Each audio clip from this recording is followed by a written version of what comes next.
Discipline, honor, camaraderie, courage. These are some of the adjectives you associate with the military around the world, irrespective of where you are. People like Jocko Willink, David Goggins have risen in the last few years amidst chaos because they seem to be pillars of strength.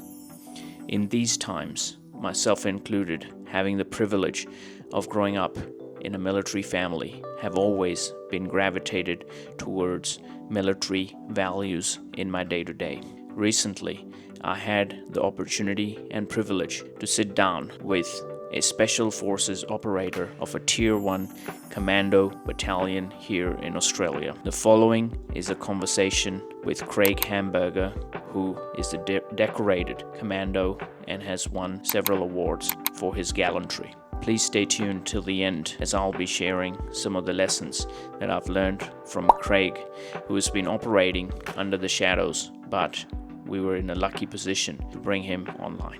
Hi Craig, please introduce yourself. Hi everyone, how you going? My name's Craig Hamburger. I am the founder and director of Hardcore Human Performance. I've spent 20 years in the Australian Special Forces, and my aim is to enable people to be their best self and to help guide them on their journey to success. That sounds amazing, Craig. How did you get into the Special Forces? My journey through to the Special Forces was very arduous at the start.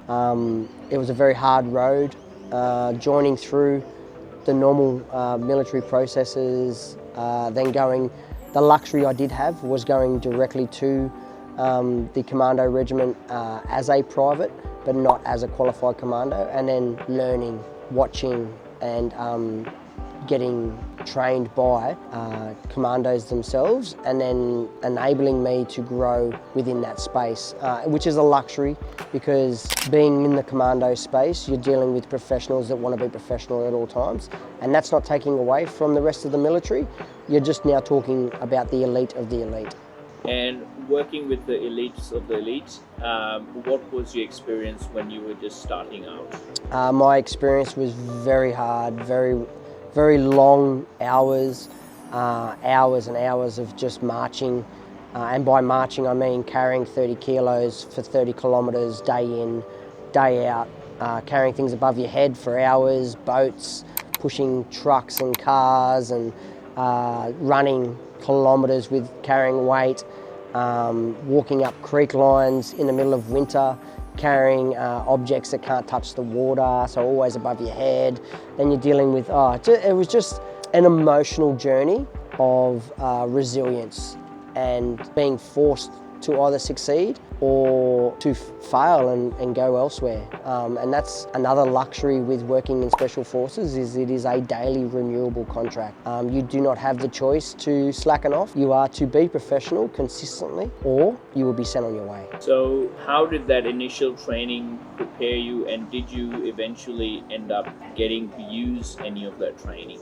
Yeah, I did, and the lead up and professional development really go on a journey of self-development and growth, especially in my early years. I did my first deployment in 2001 to East Timor, which is a very good stepping stone, and then really just learning to work within small teams, and then from there going back, passing my selection and going to Iraq in 2003 again was another journey of the progression. And if you could think about it as layering growth, neither of those deployments saw conflict, but definitely prepared me for my time in Afghanistan, where I was definitely put to the sword of fight or flight, and testing myself and my abilities to react within combat, be an effective team member, and remaining conscious in every moment to enable me to react and develop my skills to where I am now. Wow, that sounds like an amazing experience. What part of that do you miss in your day-to-day now? What part? It's a good question. What part do I miss the most? Mainly the camaraderie and having like-minded human beings around me. I think the biggest challenge for myself being back in the big bad world of the society is that not everybody is as like-minded. Not everybody has the same goals. A lot of people are ambitious but just don't know how to get to where they want to go, which is again why I started Hardcore Human Performance. Tell us a bit about Hardcore Human Performance and what made you inspired to start that.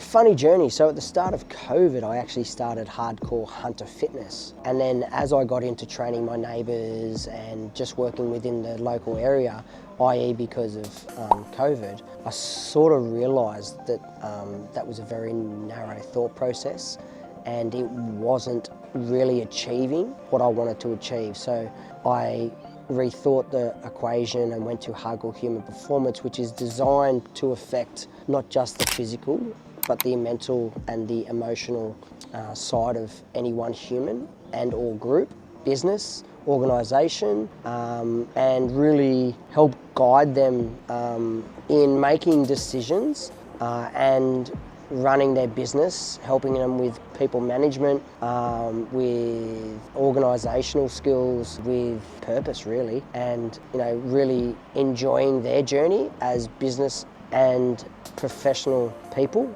not only in business but athletes, really working with athletes to enable them to transition from professional to elite. And I think within Australia, and this is not taking away from the organisations and all the athletes themselves, but I really do think there's a deficiency in what professionals think elite is. And just because you are getting paid a lot of money to be a professional doesn't mean that you can't get paid more to be an elite athlete. And an elite athlete thinks, acts, behaves totally different to a professional athlete who is just happy getting paid. Right, that's really interesting.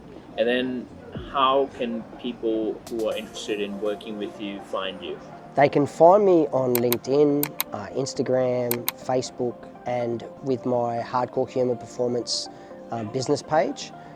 Reach out any there, send me a Instagram message, LinkedIn message. I will answer, and I do thank all the people that have reached out to me in the past. They're on their own journeys, and I'm so glad that I can enable and help them to grow within the spaces and where they want to go. And even if it's that 1% that I help. And again, I'm only really advising them on a business mindset methodology and application, because there's all that emotion that goes with trying to succeed and be successful, and then really trying to definitively articulate the difference in mindsets to enable them to be successful. That sounds really good, Craig. Thanks so much for being on the channel. Thanks, mate. After having a few beers and a few laughs with Craig, I realized that despite of him being a very humble and down-to-earth human being, you could see in his eyes that he was a high-level operator who is relentless in pursuing his goals, which now is taking care of his family as he's retired.